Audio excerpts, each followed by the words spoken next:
Bienvenue dans cette nouvelle édition du QG Weekend. Voici les titres de l'actualité. Au Gabon, la plateforme Concertation de la jeunesse gabonaise dénonce les manœuvres politiques de certains membres de la classe politique dans le but de faire échouer le dialogue national initié par le président Ali Bongo Ondimba. Le Nigeria est sur la bonne voie pour redresser son économie. C'est du moins ce qu'affirme avec beaucoup d'optimisme Godwin Emefiele, le gouverneur de la Banque centrale du Nigeria. Et puis focus sur le festival des musiques urbaines d'Anoumabo qui se clôture ce dimanche 30 avril. À l'occasion de ses 10 ans, le FEMU a rendu hommage à l'artiste Papa Wemba, décédé sur cette scène lors de la 9e édition. Mais tout d'abord au Nigeria, le principal leader indépendantiste biafrais, Nnamdi Kanu, a été libéré sous caution ce samedi 29 avril après plusieurs décisions de justice en sa faveur rejetées par le gouvernement fédéral. Le chef de file du mouvement indépendantiste pour les peuples indigènes du Biafra, une région située dans le sud-est du Nigeria, était incarcéré depuis octobre 2015 et poursuivi notamment pour trahison, des accusations qu'il a toujours démenties. La jeunesse gabonaise sort de sa réserve. Dans une lettre ouverte au président Ali Bongo Ondimba, ses représentants dénoncent la mauvaise foi d'une partie de la classe politique prenant part au dialogue national. Explication dans ce reportage de Douglas Toutoum, notre correspondant à Libreville. En marge des travaux en commission du dialogue politique, les jeunes de l'opposition et de la majorité républicaine réunis autour des ONG et associations membres de la plateforme Concertation de la jeunesse gabonaise, CJGA, ont adressé une lettre ouverte au chef de l'État Ali Bongo Ondimba. Objectif, mettre en garde une partie de la classe politique gabonaise, notamment l'opposition participant au dialogue politique, qui selon elle multiplie des manœuvres pour, dit-elle, faire échouer ce forum politique par des débats contre-productifs. Il est d'autant plus étonnant qu'inacceptable que le politique gabonais, dont les intentions sont désormais connues de tous, essaie de profiter du dialogue dit politique pour susciter des débats de toute controverse ou encore toute chose visant à ramener le pays vers le bas, mais surtout de s'aimer l'esprit de confusion au milieu du peuple gabonais. René Desmaisons-Bian, ancien directeur de campagne de Jean Ping, estime pour sa part que les débats iront inéluctablement jusqu'à leur terme. Pour lui, la concertation politique actuelle devrait plutôt porter sur des réformes impersonnelles, objectives et déconnectées d'Ali Bongo Ondimba. Les deux camps, majorité et opposition, s'engagent à respecter les actes du dialogue et à tout mettre en œuvre en vue de leur application intégrale. Ils font ressortir que, du point de vue des procédures, bien sûr, ce qui est du domaine de la loi nécessitera la prise d'une loi. Ce qui est du domaine réglementaire nécessitera un décret, un arrêté ou une décision. La CJGA, dans sa lettre, n'a pas manqué de réitérer son soutien au chef de l'État pour les efforts consentis en vue d'un retour à une paix durable et son engagement à faire du Gabon un pays émergent d'ici à 2025. Cependant, cette jeunesse refuse de continuer à être instrumentalisée et à jouer les seconds rôles lorsque des décisions qui impacteront inéluctablement son avenir sont prises. Dans l'actualité également, les droits de douane du blé marocain vont passer de 30 à 135%.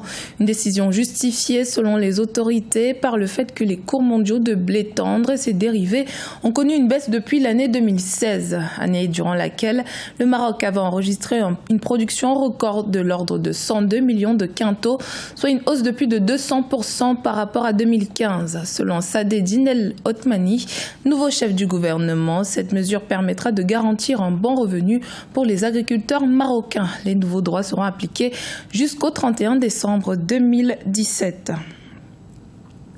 Le gouverneur de la Banque centrale du Nigeria tente de rassurer les investisseurs sur le marché financier du pays. Godwin Emefiele estime que le Nigeria devrait sortir de la récession économique avant le troisième trimestre de 2017, grâce aux diverses mesures de redressement mises en place par le gouvernement fédéral. Explication avec Deogracias Podo.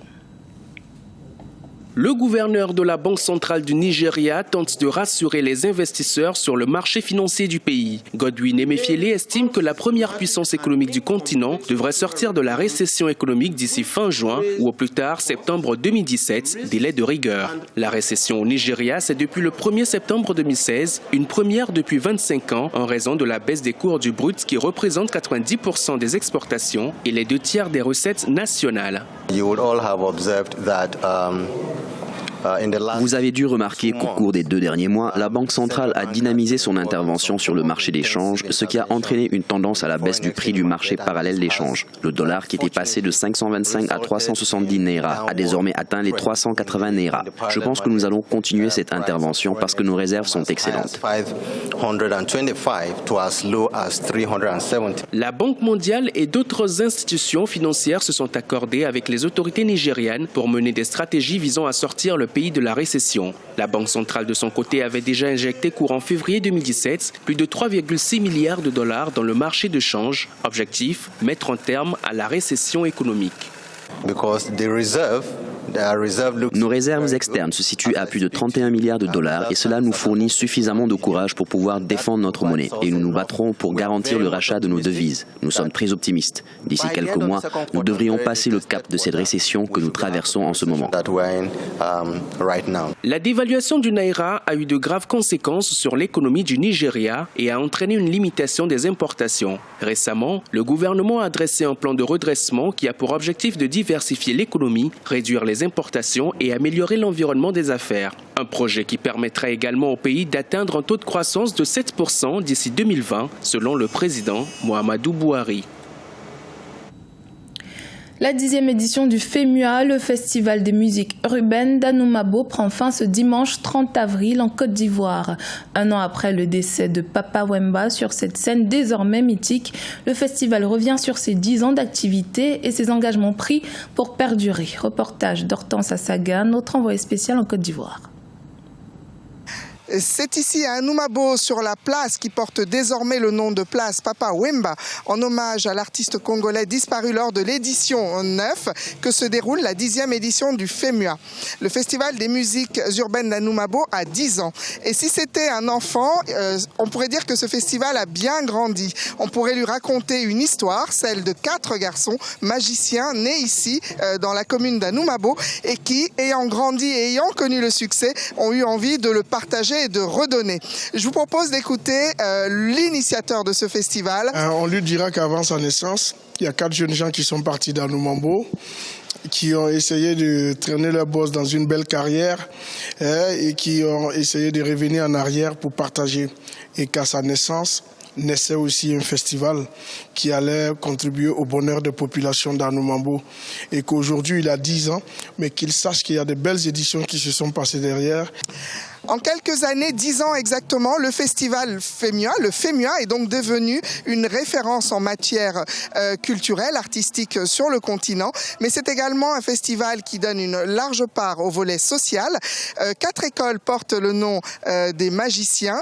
1200 enfants sont scolarisés. Et le thème cette année est aussi le réchauffement climatique, précisément la lutte contre le réchauffement climatique pour affronter un nouveau défi pour le continent. Nous pouvons apporter à notre manière notre contribution au développement de l'Afrique. Le FEMUA est une preuve palpable. L'Union africaine, je le dis toujours, ne doit pas exister que seulement politiquement. L'Union africaine aussi, c'est le brassage de ces cultures, la diversité, la rencontre, les échanges intergénérationnels entre tous les artistes qui se réunissent pour évoquer des thèmes comme l'Afrique face au défi du réchauffement climatique. Sur scène, ici, derrière moi, vont se produire les plus grands artistes du monde. On attend ici notamment Singila, on attend Tikonja Fakoli, on attend Black M de la Guinée, mais aussi de nombreux artistes locaux, des régionaux de l'étape comme on les appelle, qui vont ici jusque dimanche donner le la de la musique. Montrer simplement que la culture est facteur de paix, de développement et aussi d'enjaillement.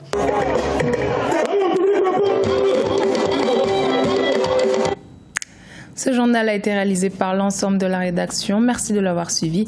Dans un instant, une nouvelle édition de l'actualité sur Africa 24.